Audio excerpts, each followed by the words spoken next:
Hello and welcome back. Now, I wouldn't normally post a video like this, so apologies if the sound quality isn't great. I'm in a kind of echoey room at the moment, and the background and stuff might be a little bit janky as well. I haven't quite tested all of that stuff out. But my house is currently incredibly messy. That's why I'm using a green screen. Christmas was a bit of a washout, what with moving house, and we still don't have all of the flooring, and we had to delay getting our bed delivered and all of that sort of stuff, putting up the computer. But I do have some awesome stuff to tell you regardless. I've got a whole bunch of magic related Christmas gifts and I want to show these off as well as give you an update on my Kickstarter. So click that like button right now, subscribe and ding that bell because it's all coming up right after this.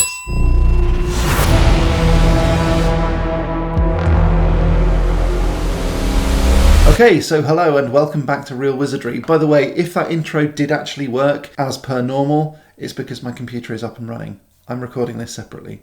We'll see. So before I show off all of my Christmas gifts, I just wanted to give you a quick update on my Magical Cocktail Cookbook. I was after about £2,800 to make sure that I could get it bound in real leather, but it was a bit touch and go at one point, and then suddenly things just started taking off and we got up to £13,591. Surprise! Now, admittedly, some of those have dropped off and Kickstarter does charge a huge amount of fees, but we're going to be able to do it. So yeah, that's pretty nutty. 266 people believed in it, and so it's definitely happening. If you want to pre-order your own Magical Cocktail book, head on over down to realwizardryshop.com. The link is in the description, where you can pick up your own copy when it's printed. Next up is the Christmas haul, so let's get right into it with item number 1. First up is this awesome Ravenclaw Stocking, which is somewhere around here, I'm sure. Hashtag behind the scenes.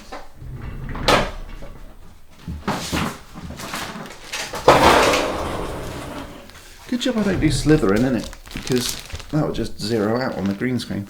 First up is this awesome Ravenclaw Stocking. It's actually the second stocking that I have of this type. The first one being given to me last year by Chivalrous Tube, as is this one actually. This one's been given to me by Chivalrous Tube. The link is in the description to his channel, by the way. He's one of my members and patrons and he's awesome. I'm sure you would love his videos too. You could definitely check him out. Please do. He's also provided this one to me. What a lovely guy. So let's get opening it, shall we? Now, the stocking itself is very velvety and surprisingly roomy for all those many, many gifts, although I didn't get any stocking gifts at all this year, other than the stocking gift that was a stocking, which didn't actually fit inside a stocking. Anyway, yeah, so I didn't get anything in a stocking, mainly just because we were really, really crazily busy. But I'm going to keep this one. I'm probably going to keep it actually in the bag. I'm not going to keep it with, like, you know, the sock insert thing, I don't think.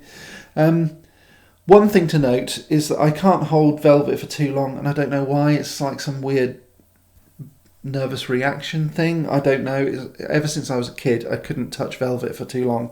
So, I mean, I'm sure I can touch it from the inside. There we go. Bizarre. But yeah, so it's got the Ravenclaw crest, which is really awesome. Black velvet, which always makes my chest go a little bit strange. I don't know why.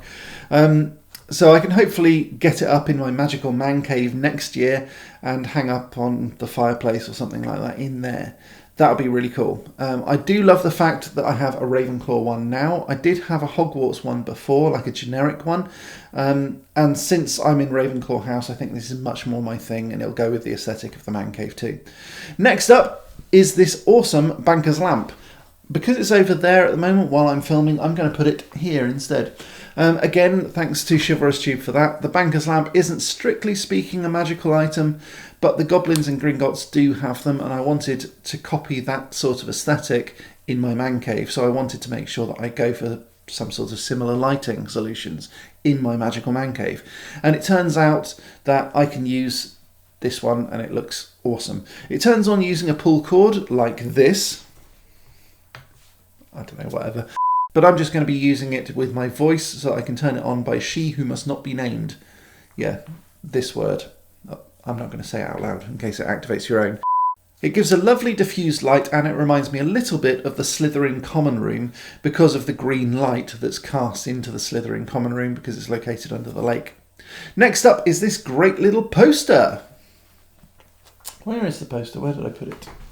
Next up is this great little poster. I'm not sure whether it will come out too well on the camera, but it's a lenticular image, or more commonly known as a hologram. It's not actually a hologram, but you should know what I mean if I say that. It's like two images in one, and they appear 3D, which is really cool. Again, the 3D effect is not going to work on the camera.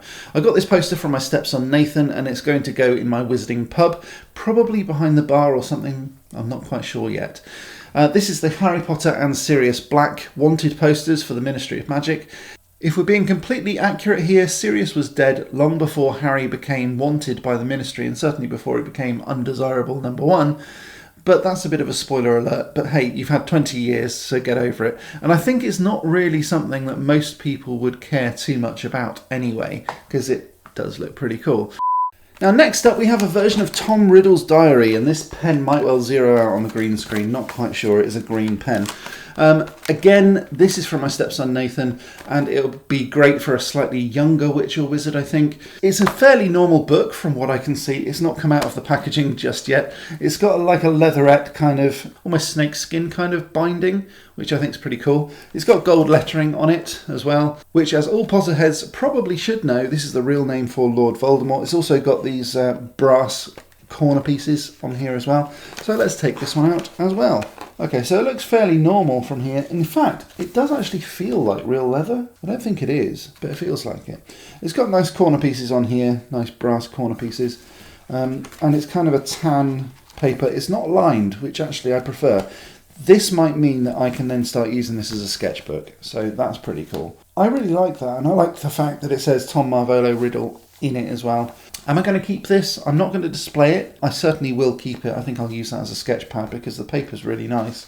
I think I can make use of that. That's awesome. But the main reason that it's a Harry Potter item is because of the pens. Now this is a Slytherin, admittedly, so it is green. This is a Slytherin pen. I'm going to turn off the green screen just so that you can see. This is definitely a green pen. It's not an invisible one. So the magic comes in that you get a small wand with it, and the wand tip lights up with an ultraviolet light, which reveals the invisible ink marks that you've drawn on it with the pen. And this also is a Harry Potter style wand, rather than Lord Voldemort, which I think is quite cool. It's a cute little idea, but probably not one that I'm going to use myself. I do like the idea of Riddle's diary, but the one thing that I'd want to change is probably the wand shape. I know it's a Harry Potter wand. I know I can see why they're going with Harry Potter rather than Voldemort. I guess it sort of makes sense, but it is Voldemort's diary, so I think it would be better if it was Voldemort's wand rather than Harry's. Again, I can see why. I can see arguments for both. That doesn't look exactly like Harry Potter's wand, but you can tell that it's supposed to be, I guess. I think it would be better if it was Voldemort's wand, but hey ho. Last but not least is this cool magic wand, again from my stepson Nathan. Strictly speaking, it's not a Harry Potter wand, but it belongs to the Fantastic Beasts franchise, so it's sort of Wizarding World. So this is Newt Scamander's wand, again, sort of. So this is Newt Scamander's wand. It's also a light up wand. Let's get it out of the box and I'll show you exactly what it's supposed to do.